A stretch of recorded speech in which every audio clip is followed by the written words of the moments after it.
doodad. It's called the Digitech Trio Plus. You play into it, makes drum parts and bass lines, and it also, the plus part is it has a looper, so you can loop a guitar part or whatever else you plug into it. On top of those, so keep my handy dandy wireless so I can wander around in circles.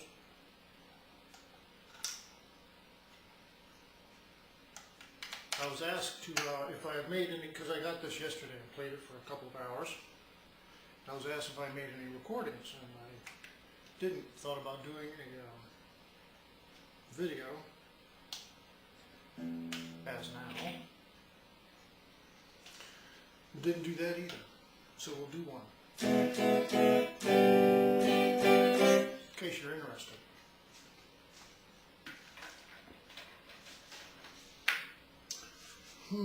So anyway, the tune I did yesterday, evidently the last tune I did was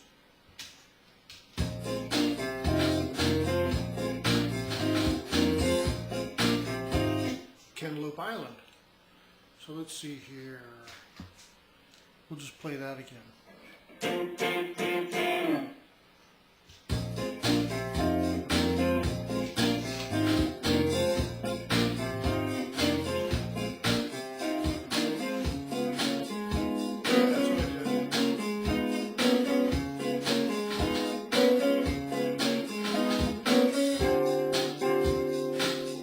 Adjust the levels of bass, drums, or the loop. If I turn down the bass, you just hear the drums in my loop.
Basically how it works.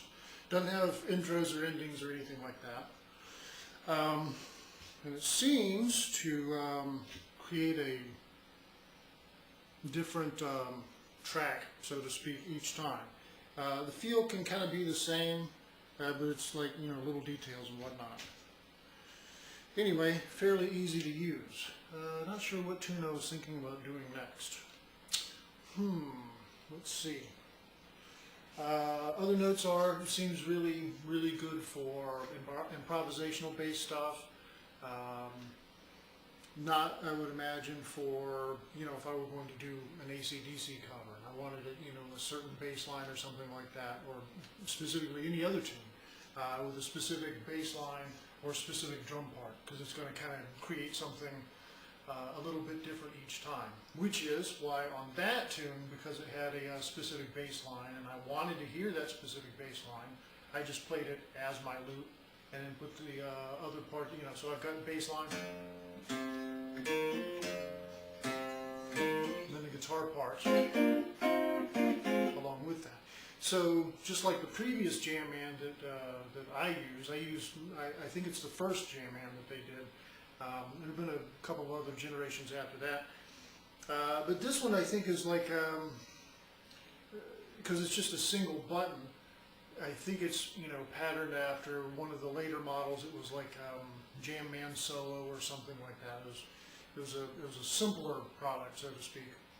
But anyway, you just punch it once, and then that'll give you your first loop, and then you can, you know, click it again. It goes amber, and so that shows you that you're, like on the previous generations, that you're doing a overdub. So then you can layer and layer and layer. And as you move to the next generation of an overdub, each previous generation of an overdub becomes part of the main track, and you can't throw it out. As an example, if you want to know all this detail, I have no idea what that just did. Let's see if we can make it not do that. Oh, you know what? Well, there's so many things this thing does, and I don't know. Oh yeah, okay, there we go. I have no idea what I did there. And I thought I had done and I did. Yeah, that tune Blue and Green. I only do a loop for that. Anyway, so my point is if I do a simple, let's see here.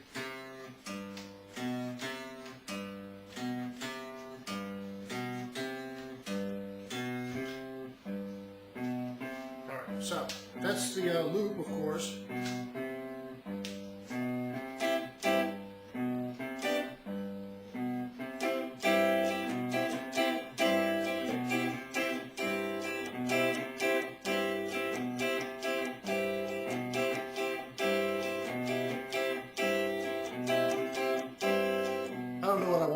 Still thinking.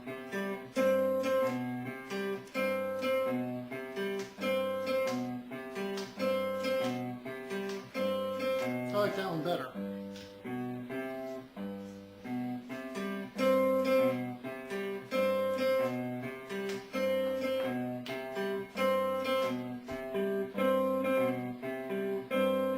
I think that's backward of what I was doing before.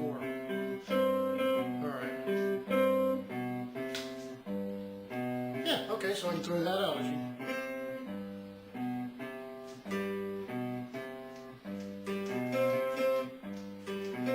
Wow, what was that loop that I had? Or that,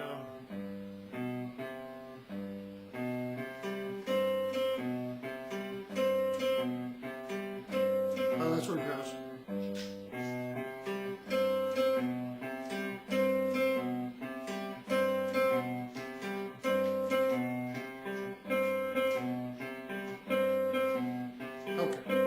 I got that one. Alright, I'm going to put another loop on. I'm going to find one.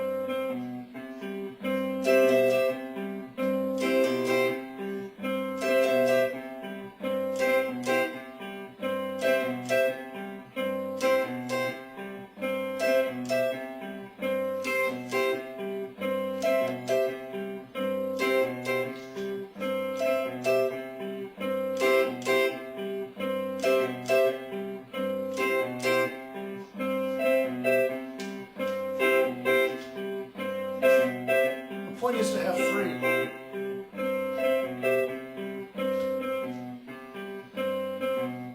Right.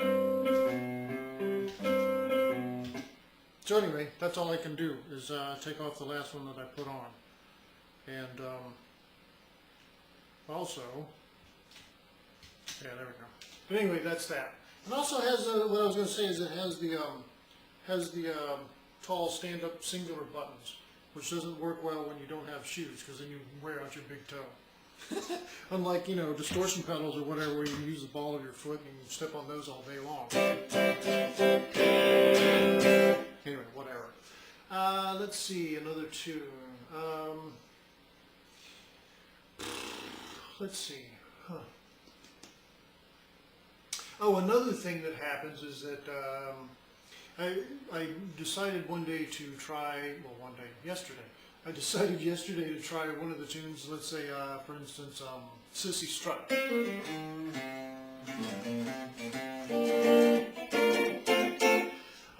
And so what I did was I wanted to know if I play the melody, what does it create? And it ended up creating something really goofy because my opening part, okay, starts with, you know, what we might feel as 16ths.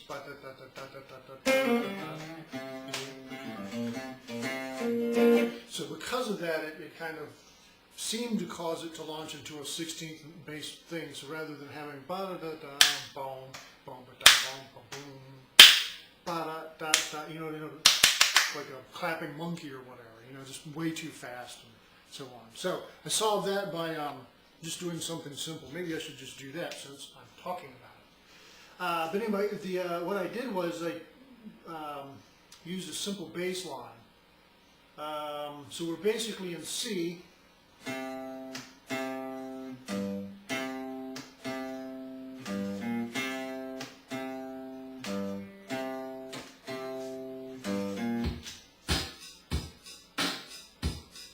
Yeah, so you see where that might feel a little bit better.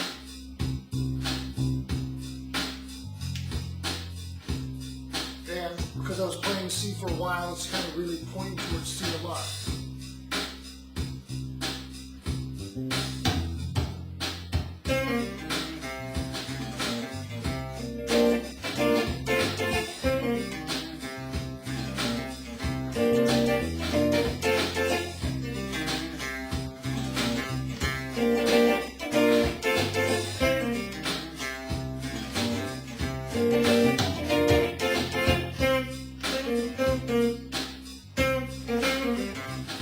Jump turns.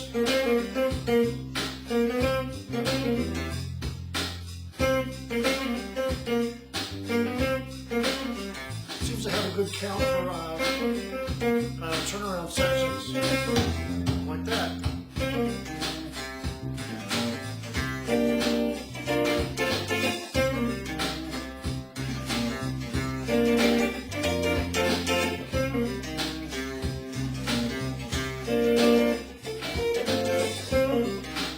Rhythm.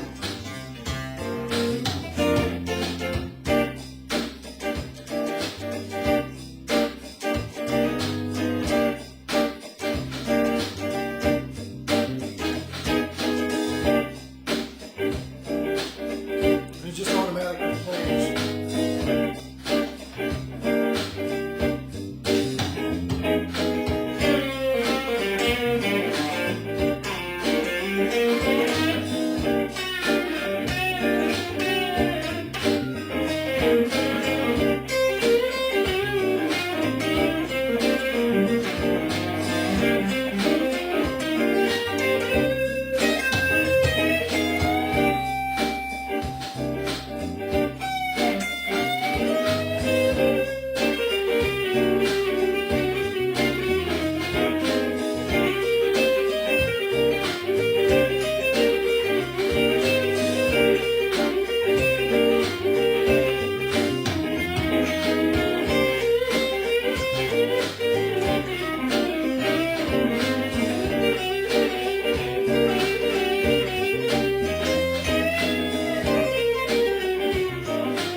Yeah, I think what I have to do is I have to get toward the end. Once I have a loop, I can't like undo the loop. I have to like turn it down. Not really a bug, I guess, because if I were wanting a bass sort of a loop and I wanted to put other things on top and take those off and whatever, I guess that would make sense. You can't make it do everything, you know what I mean? So.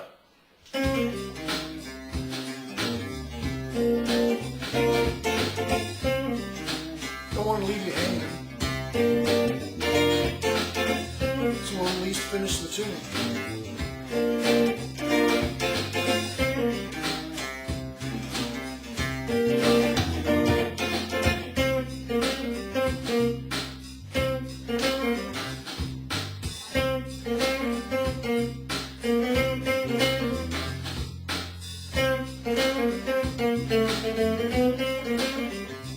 Funny phrase.